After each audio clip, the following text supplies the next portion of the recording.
সপ্তম শ্রেণীর সুপ্রিয় শিক্ষার্থী, আজকে তোমাদের ইংলিশ টেক্সট বুক থেকে unit 4 lesson 7 the home maker এই লেসনটি বিস্তারিত বাংলা অনুবাদ সহকারে আলোচনা করতে যাচ্ছি। আর এই লেসনের সাপেক্ষে যে কয়টি প্রশ্ন আছে প্রশ্ন উত্তরগুলো আজকে আমি প্রদান করব। সুপ্রিয় শিক্ষার্থী, লেসনটির নাম হচ্ছে the home maker. Home maker অর্থ হলো গৃহকর্ত্রী। আমরা ছবিতে দেখতে পাচ্ছি একজন গৃহকর্ত্রী তার পরিবারে ভূমিকা পালন করছেন। তাহলে শুরু করছি। Read about the family. পরিবারটি সম্পর্কে পড়ে নাও। Mrs Nasma and Mr Zainul Ali live in a small village with the daughters. Mrs Nasma এবং মিস্টার জয়নুল আলী তাদের কন্যাদের সাথে ছোট্ট একটা গ্রামে বসবাস করেন। মিতু এইজড 7, অর্থাৎ মিতুর বয়স হচ্ছে 7 বছর। নিতু এইজড 5, নিতুর বয়স হচ্ছে 5 বছর। মিতু এবং নিতু তার কন্যাদের সাথে তার পরিবারের সাথে ছোট্ট একটা গ্রামে মিসেস নাসমা এবং মিস্টার জয়নুল আবেদিন বসবাস করেন। Zainul is a carpenter. Zainul একজন কাঠমিস্ত্রি। He is hired by the villagers to make clothes, tables, pira, low stool and other furniture. গ্রামবাসীরা তাকে ভাড়া করে নিয়ে যায় চেয়ার, টেবিল, পীড়া এবং অন্যান্য ফার্নিচার তৈরি করার জন্য। পীড়া হচ্ছে লো স্টুল, অর্থাৎ বসার একটা ছোট্ট আসবাব। He is also asked to do small repair work.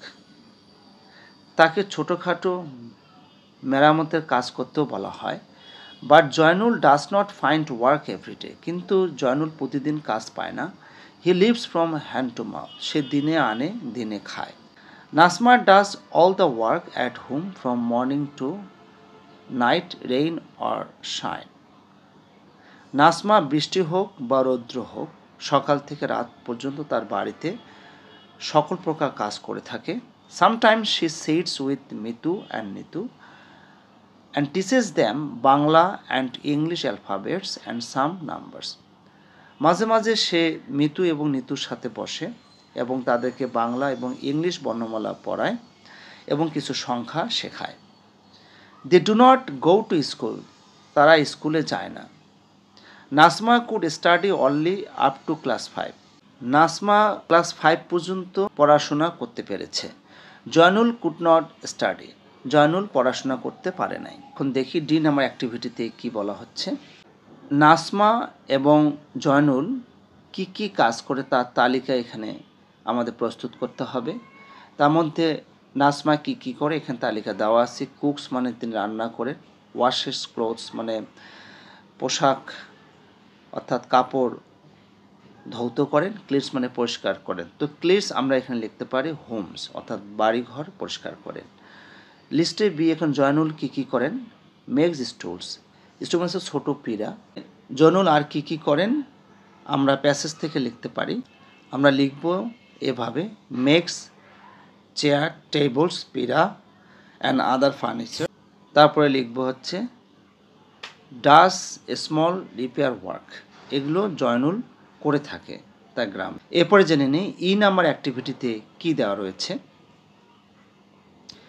এখানে দেওয়া আছে match the phrases or words with their meanings. অর্থের সাথে এখানে যে শব্দ বা শব্দগুচ্ছ দেওয়া আছে আমরা সেটা মিল করব।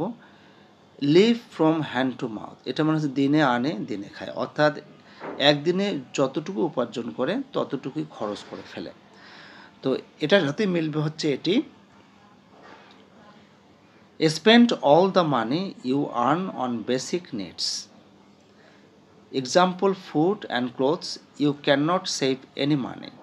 অর্থাৎ বেসিক নিডস মৌলিক চাহিদা পূরণ করার জন্য, যেমন খাদ্য, বস্ত্র, বাসস্থান, চিকিৎসা, এগুলো পূরণ করার জন্য যে অর্থ ব্যয় করা হয় কিন্তু কোনো প্রকার অর্থ সেভ করতে পারে না, অর্থাৎ জমা করতে পারে না। রেইন অর শাইন, বৃষ্টি অথবা রোদ। এটার সাথে মিলবে হচ্ছে in good or bad weather, ভালো অথবা খারাপ আবহাওয়ায়। এরপর হচ্ছে অ্যালফাবেট, এ মানে হচ্ছে বর্ণমালা। এটার সাথে মিলবে হচ্ছে all the letters in a language, একটা ভাষার সকল বর্ণ। ইলিটারেট, এটা মানে হচ্ছে অশিক্ষিত। এটার সাথে মিলবে হচ্ছে এটা a person who does not know how to read and right, একজন ব্যক্তি যিনি লিখতে পড়তে জানেন না। সপ্তম শ্রেণীর সুপ্রিয় শিক্ষার্থী, আশা করি তোমরা পুরো লেসনটি বুঝতে পেরেছ। আজকে এ পর্যন্তই, সবাই ভালো থাকবে।